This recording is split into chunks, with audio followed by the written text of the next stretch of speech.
What do I look like? A professor? An anthropologist? Historian? Astrophysician? A physician? Or simply looks like a silly boy? People are overly educated these days. Their piece of documentation, the piece of paper that they hold on to, make them feel that they're immune from everything. What they're immune from is they become silly. They're immune to the silliness. They're immune to their ego. They're immune with their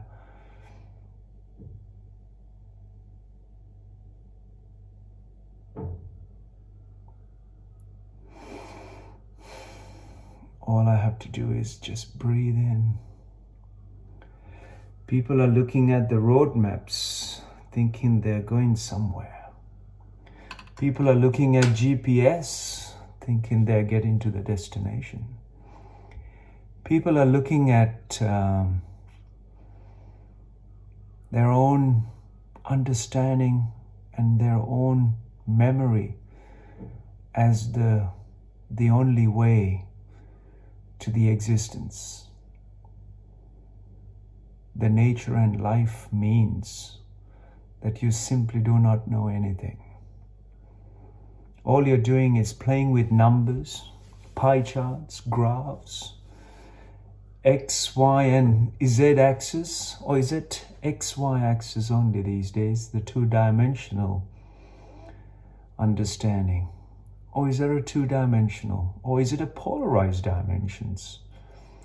That it is black, or it is either white, or it is right, or it is wrong.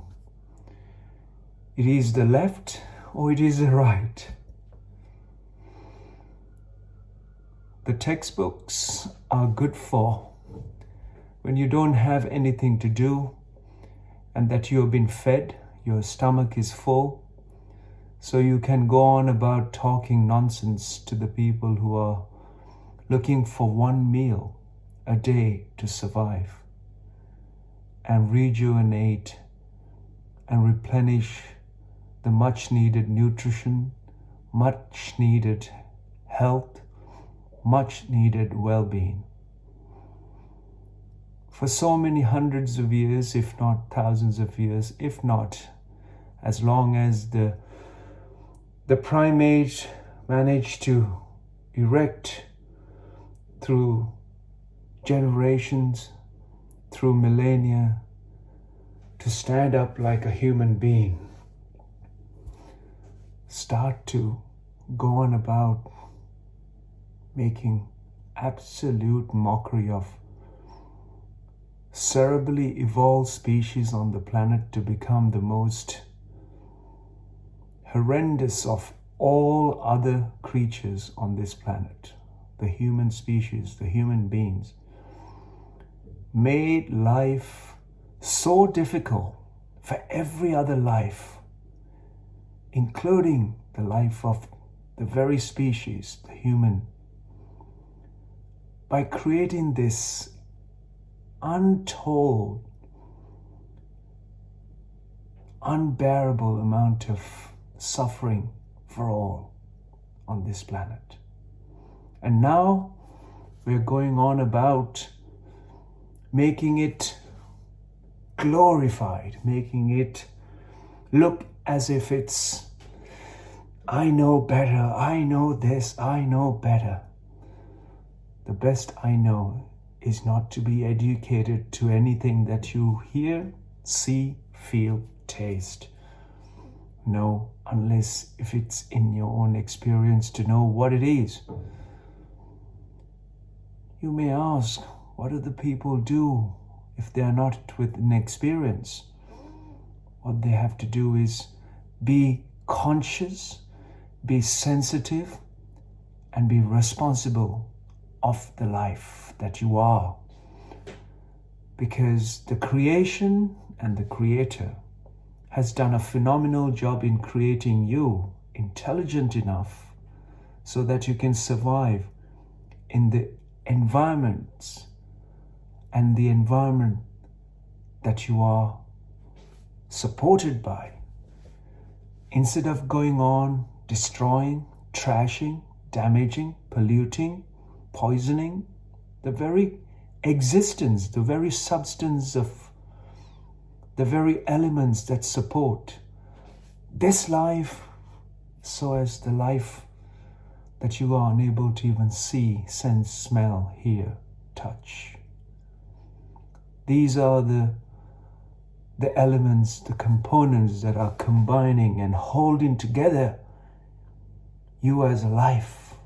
The very geometry, the very perfection of this existence and the creation alone is what supports your health, your well-being, your breath, the water that supports and rejuvenate and keep you alive and alert to the very life process that you are. Instead of going on about breaking it up, cutting it up, dissecting it, putting it under a microscope, looking it through to see what you are made of, by end of it, you're such a mess. You're in turmoil, you're in distress, you're in absolute confusion. More so, you have done is fundamentally challenging the very existence, fundamentally going in front of the Creator and questioning Him as to how to live.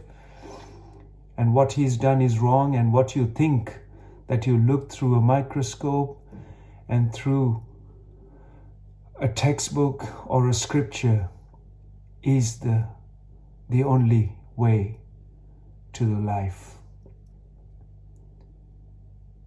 To my understanding, what is life is what is throbbing within you. And instead of questioning that very life and polarizing it and making it impossible for you, for me, for everyone around you to be able to survive and exist intelligently, you simply have to be accepting that life is happening. All you have to do is sit and enjoy the spin. The day becomes night, night becomes the day.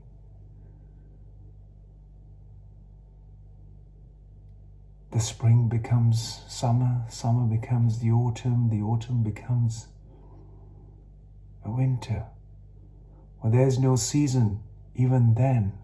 A subtle adjustments in the atmosphere, sudden adjustments in the celestial bodies that we are slowly reminding us of our sensitive nature as a life. Every other creature is capable of being sensitive to this very life in an intelligent way, how the nature intended. The humans are given an evolved cerebral capacity to be able to understand a little bit more than an animal can, a little bit more than your dog can. Yet your dog can sense who you are, what you are intended to do next. And a car drives or somebody walks up to the front door of your house, the dog smells if it's a visitor, a family member, an outsider or an intruder. All of this is sensed by the dog that smells and have the vibration to know. Yet you as an evolved creature are crippled by your nonsense that you go on about propagating to everyone and including yourself. And it is time that we realize as a human being to become a responsible, conscious, and more importantly, a sensitive one. Because if a dog can sense, I'm sure you can be sensitive enough to know how to feel, how to be as a human being, instead of with your consciousness forgetting that you are a human being and going on about being compulsive and reflective in your way of conduct. It is time that you become inward, responsible, conscious, and most importantly, live a profound and a careful and caring life, so that that very life you are will throb, will see a profound nature of who you are. By doing so, being pleasant and being responsible, you will assist and help and upgrade and enhance the life around you also. Have a wonderful Sunday. And these are not in scriptures. These are how I feel as a humble, uneducated, humiliated human being, to share that we can all do our little portions to leave something much better than how we found it when we came here on this planet, instead of destroying it and causing pain, suffering, destruction, anxiety, stress. Call as you wish the words that you know. It's not the words that needs the touching, the feeling of life. It is your inward conscious sense of who you are as a human being, to be able to touch the very life with that extension of sensitivity, touching every other life and embracing as you are, is the most profound and most gentle way to be as a human being.